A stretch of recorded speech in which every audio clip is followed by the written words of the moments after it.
Shreya and I'm 17 years old.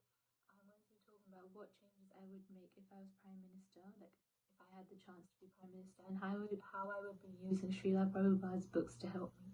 So the first change I would want to make is not a policy or like an action, but I feel like this change, just using words, can also make a difference. As Prime Minister, I would want to give more speeches and more talks whenever I could, whenever some important social issue is going on, or there's a problem, or something's happening in the country, or just simply telling people going through whatever that there's support available and there are always people there to help you. There's always support. Just letting them know that. Recently, Boris Johnson gave a speech to school leavers, so people in year 11 and year 13, just talking about how the coronavirus pandemic has affected them and what things they can do and how they will be okay and how the government is trying to help them. Just letting people know, there's the least we can do sometimes, and I feel like it could make a difference. Also, a topic that you could talk about is meditation and mindfulness. There's a quote by Srila Prabhupada, and it says, "You should not be carried away by the dictation of the mind, but the mind should be carried by your dictation." And this quote, I really like this quote because it just shows you that you should be the one in control and in control of your mind, rather than your mind leading you and making you believe things. It shouldn't be you following your mind. You should have that control, and I feel like that can also be something which leads to mental health problems when people, their mind is cloudy and loads of issues. So just talking about mindfulness and whether it can help people in a speech, in a talk, can make a difference with someone. They might have heard your speech and then choose to do it in their own life, and it could make a difference. I think that would be really nice to give more speeches, give more talks. And social media right now is so influential and so many people are using it. Just be there and use your platform to tell people that there's a sense of community and togetherness. Because right now things are just so technical. Like, we forget that we're a country and we're all, in general, we're all people together. Just that sense of community and support is good. I wrote some policies down that I would want to do. So one thing I'd want to do is increase funding to the NHS, because right now, obviously, you can see how unfunded they are, and what a difference you could make just literally giving them more money, because health should always be our priority.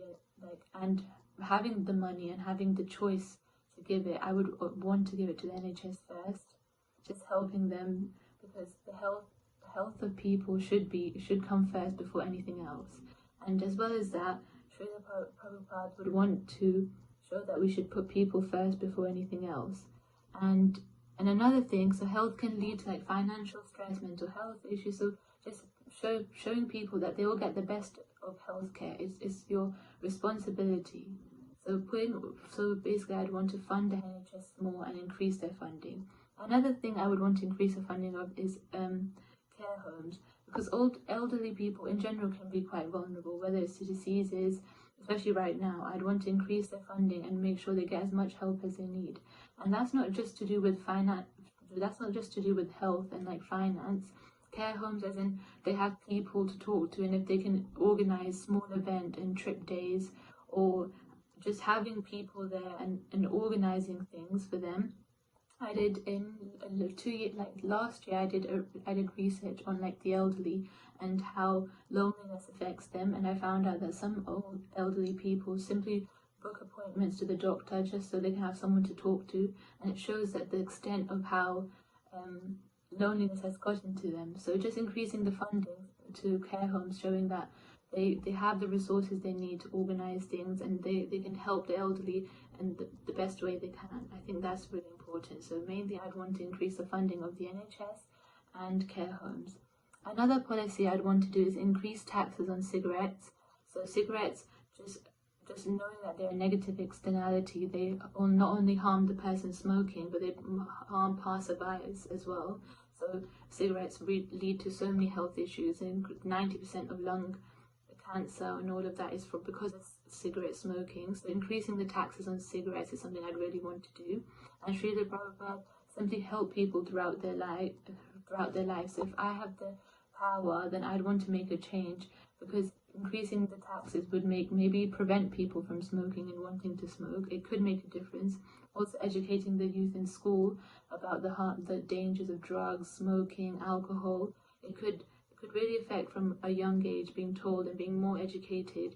It could reduce the chances of people wanting to do in the future. Obviously, we can't completely eradicate it, but just trying and making an attempt to reduce and prevent it, just simply helping people like Srila Prabhupada did. Another really, really main thing I want to do is reduce knife crime, and the way I'd want to do that is, right now I searched up that if you're 18 or over, having a knife on you or any like weapon leads to minimum 6 months in jail and maximum 4 years. I think that although it does seem quite like reasonable, which is quite long, 4 years, I want to increase that to at least 6 years and minimum about like 10 months, just to prevent people from going into it, because knife crime and gang violence has become such a big issue in society right now. And the saddest thing is it's all young people. So if we can spend more towards the youth and give them more time and educate them, then maybe we could prevent knife crime. And also as a deterrent, because if people know that